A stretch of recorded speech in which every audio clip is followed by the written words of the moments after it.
Ninja and Flannel. Today I have a very fancy Ruger 1022, and I really didn't know I needed this until I started looking into it and started looking at the different benefits and realized what I was actually missing out on the whole time I did not have this. So today we're going to go over the 3 things I found that are major benefits to having a 22 rifle, particularly a precision version that is a little bit fancy. So here we go.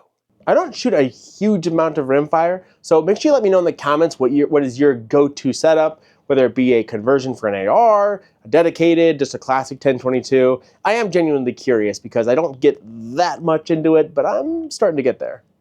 So before we jump on in, I kind of want to go over what my build is here, why I went with it, and how well it performed. So starting at the muzzle, this is a Whisper Strike 22 suppressor. This is a very high performing suppressor. I'm very impressed with it. On this build, I have used this, which worked very well. I also have messed around with the anechoic 22 suppressor. This one is one of the nicest looking ones, and it's very, very lightweight. That's why I actually have it on my little 007 clone. So that part's free, but those are the 2 cans I used. But on here, I went with the Whisper Strike 22 suppressor. Moving back, this is a very heavy duty spiral fluted bull barrel from Shaw Barrels. This is extremely accurate. With this exact build here and this barrel, we were shooting out to 275 yards and hitting at least a silhouette consistently every time. We couldn't get paper out there to group at that distance. And then at 100, we were shooting sub-MOA easily, and I was just using Trash 22. I honestly was very impressed because I didn't really think it was even possible with Trash 22. So pretty sweet, the Shaw barrel. Moving back to the scope, this is just a Vortex Diamondback 4-16 first focal plane. It works really well. It's nothing fancy. These run around 4, I think, something like that, 400. So not too bad of a scope, just a plain Jane cantilever riser with a little bubble level.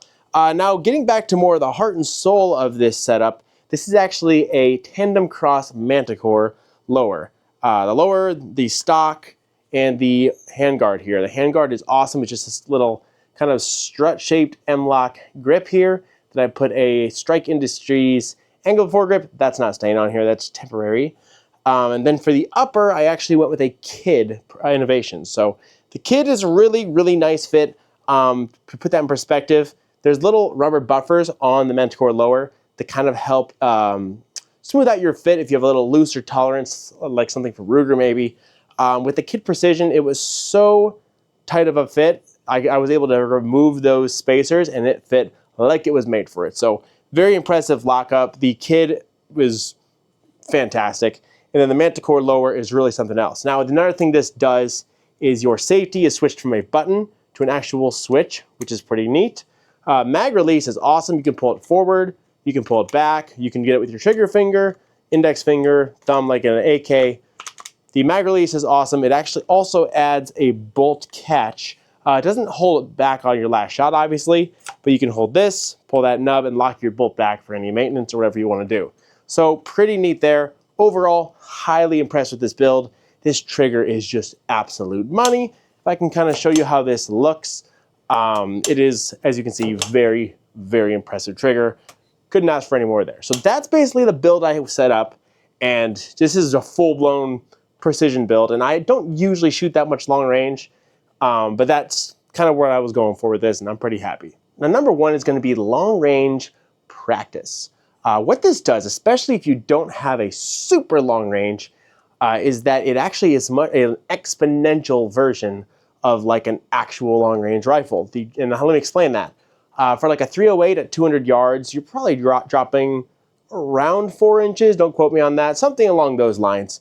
On a 22 like this, you are dropping 6 inches at 100 yards, assuming you're sighted in at like 50-ish. It's going to vary from round to round. And at 275 yards, I was dropping several feet. So what it does is it actually makes your shorter ranges feel further. So you can actually kind of get a lot more practice on all of your dope charts and everything without actually needing to go to a 1,000-yard range. Now the second point is pretty much obvious, but just in case maybe you're a new shooter and you're just getting into it, this is something to pay attention to, and it's that 22 ammo is usually very, very cheap. And you know the thing that they have in common? They're cheap. If I'm taking a couple of new shooters, they want to bring like some youths out and such, I'll just go buy a couple 500 round bricks. Maybe it costs me 40 bucks for each one, and then we can just rip ammo all day. And you don't gotta worry about the bank. People can blast without feeling guilty. I never mind if they shoot my ammo, but people are always concerned about shooting up all your ammo, or at least decent people are. And you can take 22 out and you can blast all day long. As far as survival type stuff, because it's so cheap, you could stockpile thousands of rounds for popping rabbits and squirrels and such. And this is kind of some old school 22 knowledge, but just in case you're new, I figured I'd throw this part in there.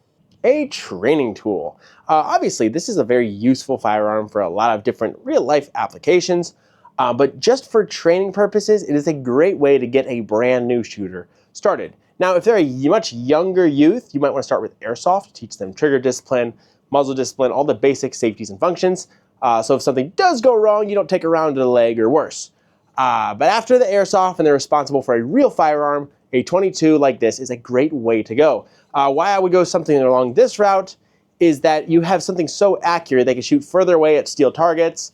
It's suppressed, so it's a little more quiet, and it kind of takes the edge off. There's no recoil, excellent trigger, and then they can really build some confidence pinging targets at further distances and just kind of get them hooked in the sport. So keep that in mind. It's a really great training tool. I do want to take a moment to thank the companies that came together to help build this for the couple of videos we have coming up with different rimfire shooting and some competitions. And once again, like we kind of talked about in the beginning, that was Whisper Strike, Shaw, the Kid Upper, the Tandem Cross, and Manticore lower in stock. It was really cool how we all kind of talked about it, came together up with a plan of what we were going to put together here, and I'm looking forward to messing around with it more. So far, she's run really good.